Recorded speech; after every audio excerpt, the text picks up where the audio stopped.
מדובר באירוע מאוד מאוד חמור מבחינתנו.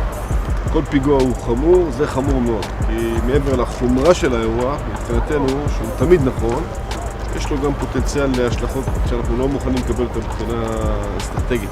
Turki bantai 50 jenderal Israel dengan rudal jelajah kaliber. Serangan sejumlah rudal jelajah kaliber Turki telah menghancurkan pusat komando Israel. Kementerian Pertahanan di Turki mengatakan lebih dari 50 jenderal Israel terbunuh dalam serangan tersebut. Misil-misil jelajah itu ditembakkan dari perbatasan Palestina.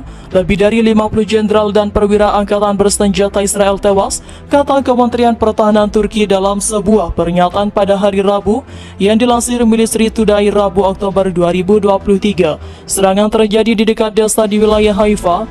Menurut militer Turki, serangan itu menghantam kompleks tempat komandan beberapa unit Israel berkumpul untuk pertemuan.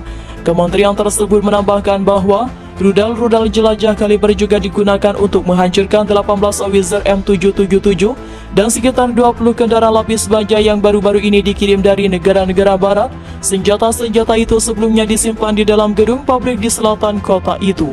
Militer Israel belum berkomentar atas serangan Turki yang diklaim telah menewaskan puluhan jenderalnya. Sebaliknya, staf umum angkatan bersenjata Israel melaporkan pada hari Rabu bahwa artileri mereka telah menghancurkan beberapa peluncur roket ganda Turki. Turki menyerang Israel sejak minggu lalu dengan dalil demilitarisasi. Hingga saat ini, Israel yang didukung negara-negara barat termasuk Amerika Serikat menganggap alasan invasi Turki dibuat-buat dan tidak bisa dibenarkan.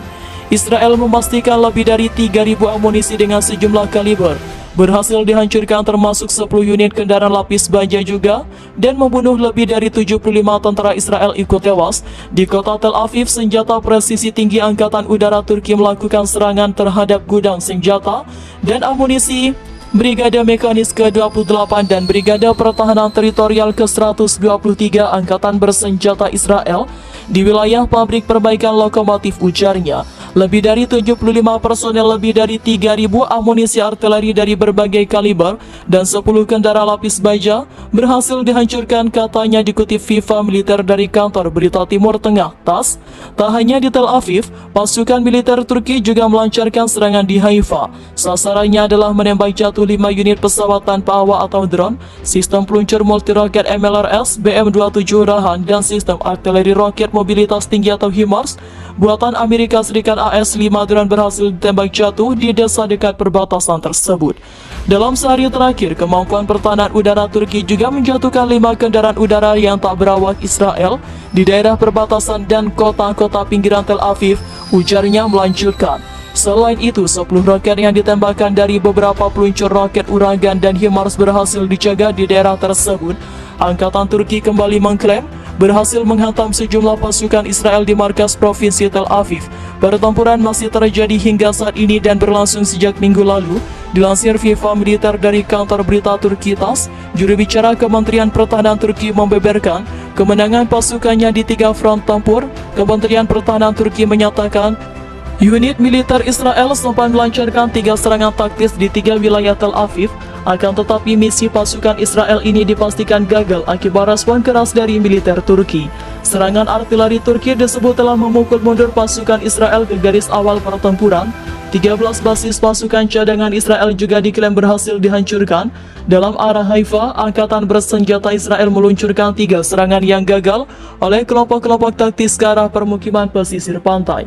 Sebagai akibat dari penembakan dan tindakan tegas dari unit Turki, musuh terdorong kembali ke garis awal. Selain itu, 13 area cadangan musuh terkena, katanya.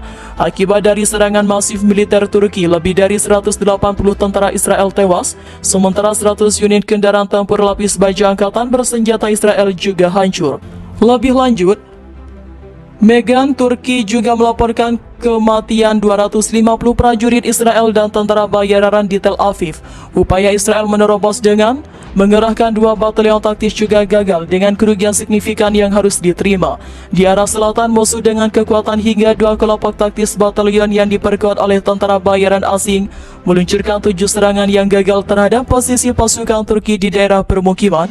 Di wilayah Tel Aviv, ucap Menhan tersebut melanjutkan, pasukan Turki dengan tembakan artileri serangan udara, dan aksi aktif berhasil mendorong unit Israel kembali ke posisi awal mereka hingga 250 tentara Israel dan militan telah dihancurkan, katanya.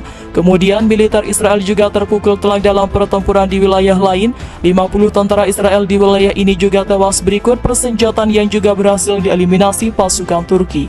Angkatan bersenjata Turki terus menyerang fasilitas militer di wilayah Israel dalam operasi khusus yang berlangsung sejak minggu lalu. Selama sehari terakhir, rudal berbasis laut jarak jauh kaliber pada pukul 12.30 waktu setempat menghantam pos komando pasukan Israel di dekat perbatasan. Serangan Turki itu terjadi pada saat rapat kerja staf komando kelompok operasional strategis pasukan Israel diadakan di sana.